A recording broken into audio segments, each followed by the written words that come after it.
Alright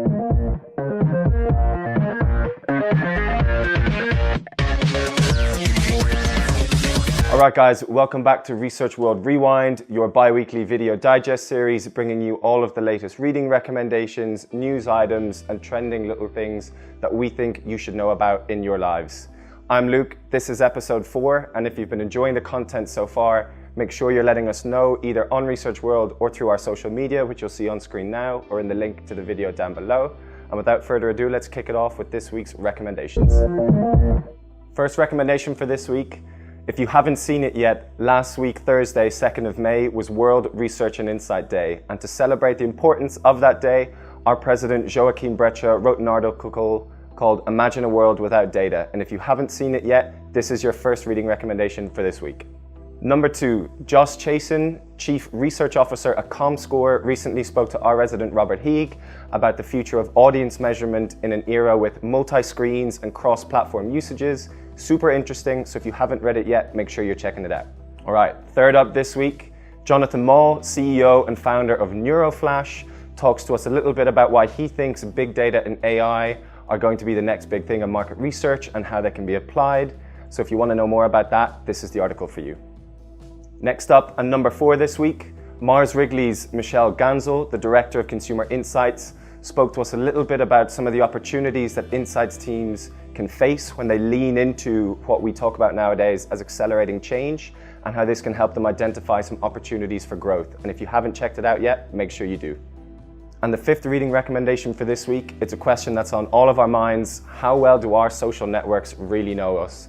In a day like today where Google, Facebook, and any other social media network you can think of is measuring things about us, this is an article that you should definitely read, and it's from a psychologist, Patrick Fagan, so make sure you check it out. And before we jump into some of the trending news items that I think you guys should know about this week, as I've said in the previous episodes, if you're enjoying the content, make sure you do let us know on our social media, which is on screen right now and is in the video description down below. And of course, if you're liking the content on Research World and you think this is something that I want to get involved with, I want to contribute to, then please do get in touch at contact@researchworld.com. I'm looking forward to hearing from you, and I know the team is too, so make sure you reach out to us. And without further ado, here's this week's trending news items that I think you guys should know about. So first up, our Director General Finn Rabin just wrote an article about the UK local elections, given the current political sphere. So if you're interested in that topic, or if you touch that topic at all, then this is definitely something you should check out.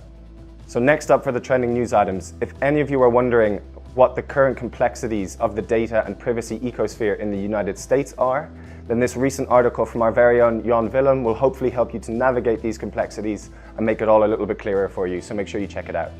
We recently asked some of our Esomar council members what they thought the next big trend in the market research and insights industry would be in 2019, and if you want to know what their answers were, make sure to check out our recent YouTube video which was posted on Research World.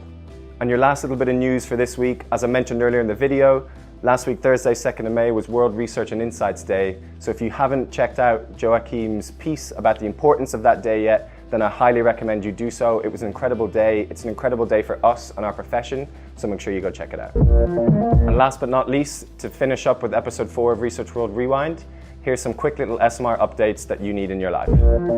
So first up, our Young Esomar Society award submission for our Congress in Edinburgh in September are currently open. So if you're 35 and under and you're looking for the perfect platform to share your idea, then this is definitely the one for you. And if you want to know more about how to submit, what the topics are, what the whole process is, just head to esomar.org/awards and click Young Esomar Society. Looking forward to hearing from you. And as I mentioned the last time, our 10th anniversary Summer Academy and our 20th anniversary Asia Pacific conferences are happening.